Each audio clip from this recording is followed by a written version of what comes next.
Thanks, Dennis. Next up, we have Scott Langley. They'll continue to talk a bit about this and sort of meaningful measurements for rapid tsunami detection, something we're all interested in. One interesting thing, I'll pause in here for a minute. Where are people from? And do we maybe online? Do we have, where are we from online?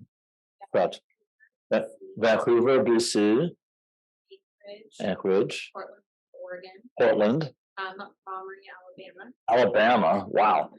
Okay. Quebec, Canada. Quebec, Canada. Nice. Twin City, Minnesota. All right. Someone who lives in Valdez, Alaska, but currently in Glacier Bay National Park. Yep, down southeast. Mexico. Mexico. Nice. Hola. One from Palmer. That's good. Palmer.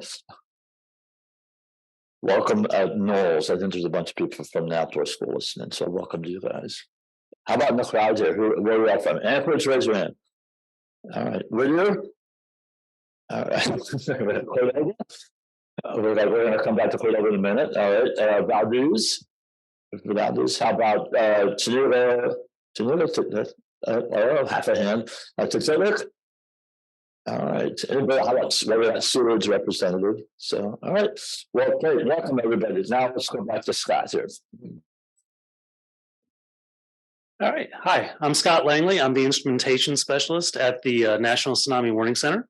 I want to thank Dennis for kind of giving me a great lead into this conversation. I'm going to talk about the instrumentation that the Tsunami Warning Center has put out in Barry Arm. Next slide, please. So first, I want to acknowledge that this has been a multi-agency effort.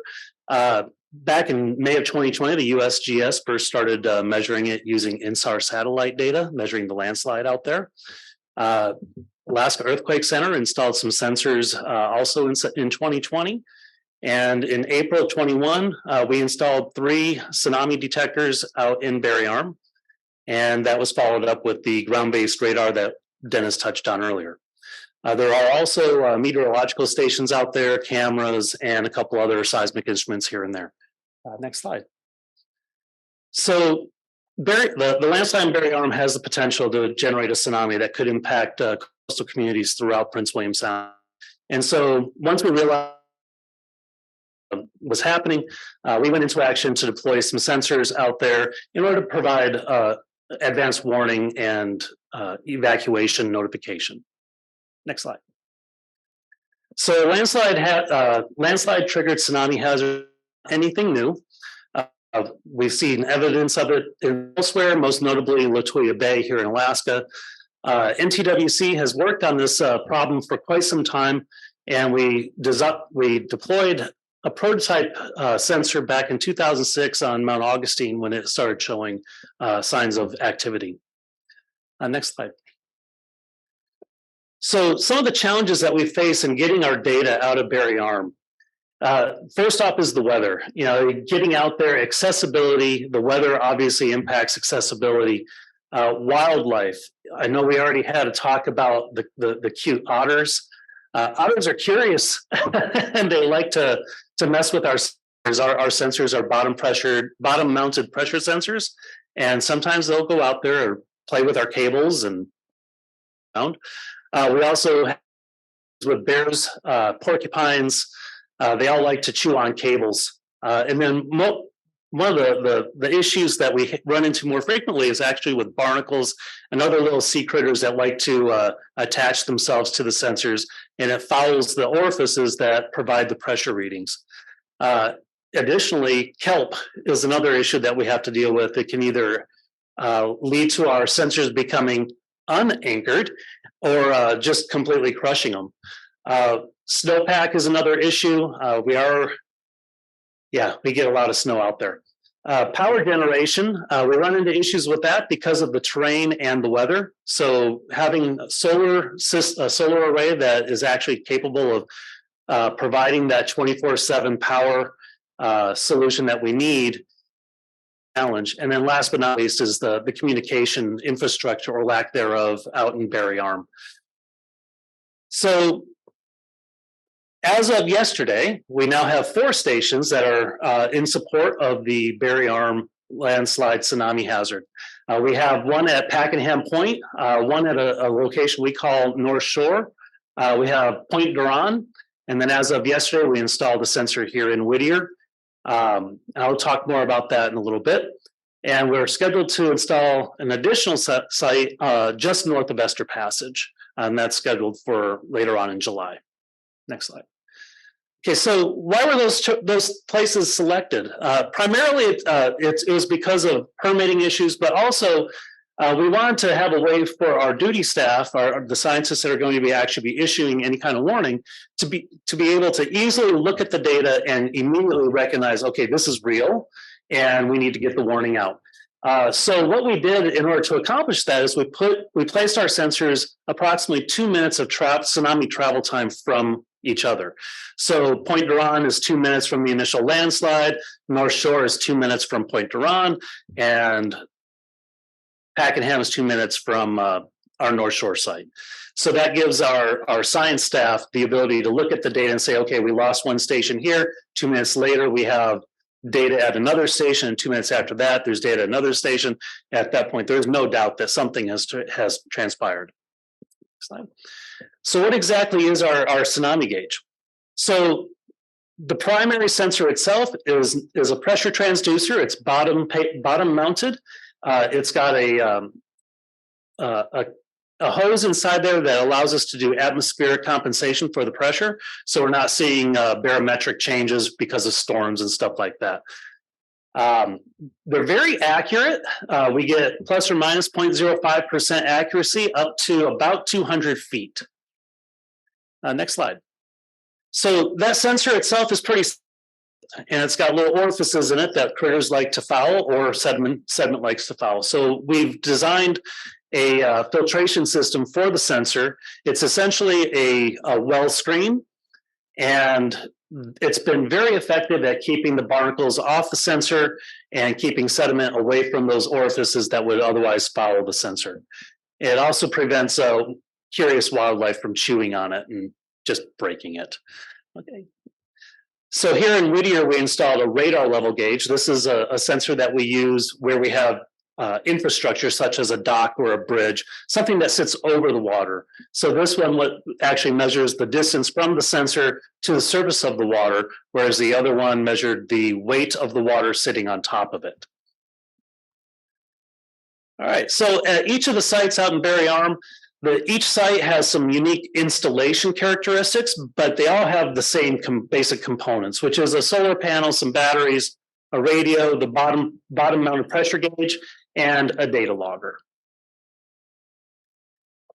So if you were going by on a boat and you didn't know where you were looking, you might not see our sites. They tend to blend in pretty good. I would say the notable Pakenham site, and we'll show pictures of that. Next slide, please. So at Point Duran, solar panels there. Our other sites, we rely on one solar panel. And the reason for two at Point Duran is just because of its location. It doesn't get the afternoon sun in the winter, and we just weren't able to maintain power 24/7 without it. Next slide. North Shore, it's just a single panel, an antenna, and a truck box with the batteries and the electronics equipment. And then we have the bottom mounted pressure gauge that goes out into the water. And at Pakenham, kind of the same thing. The notable difference at Pakenham is we do have a 50-watt vertical axis wind generator there.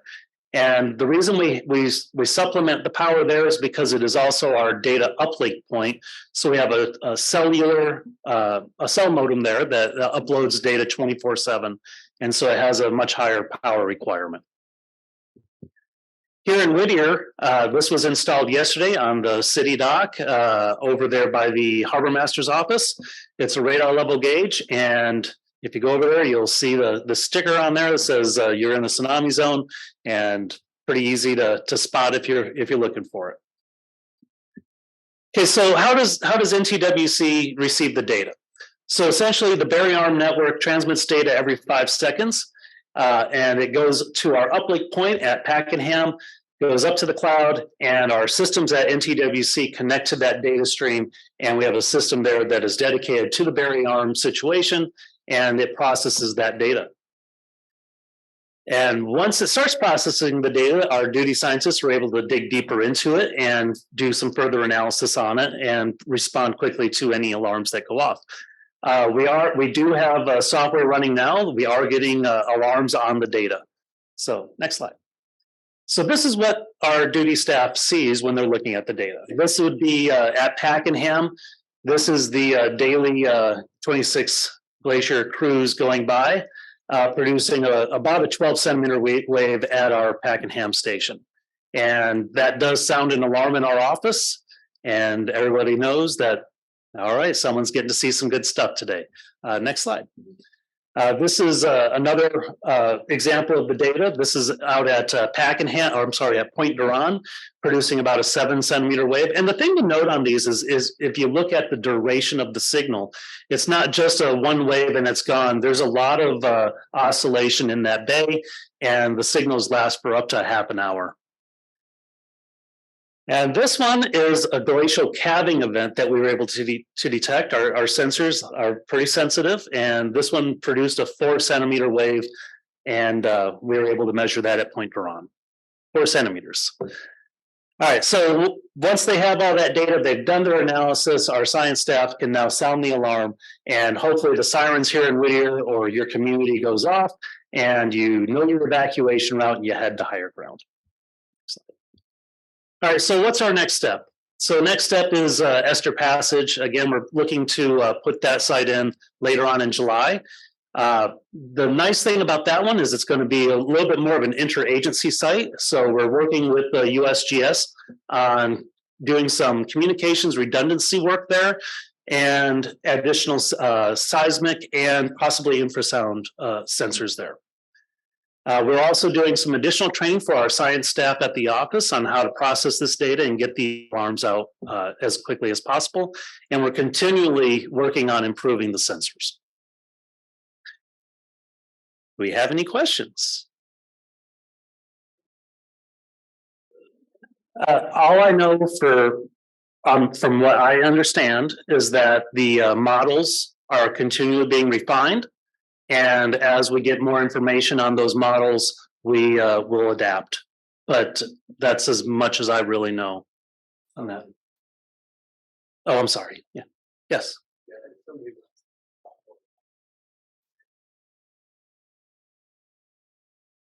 Fantastic. All right.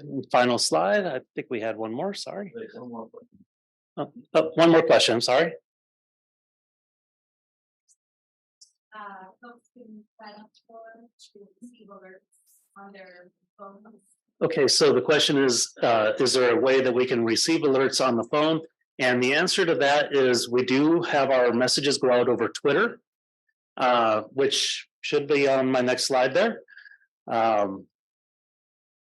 Let's see. Believe it's NTWC or NWS at NWS NTWC for Twitter, and you'll get all of our alerts there. We also have tsunami.gov, and we have a Facebook feed as well. And if you sign up for any of those, you'll get our alerts. All right, that's all I got.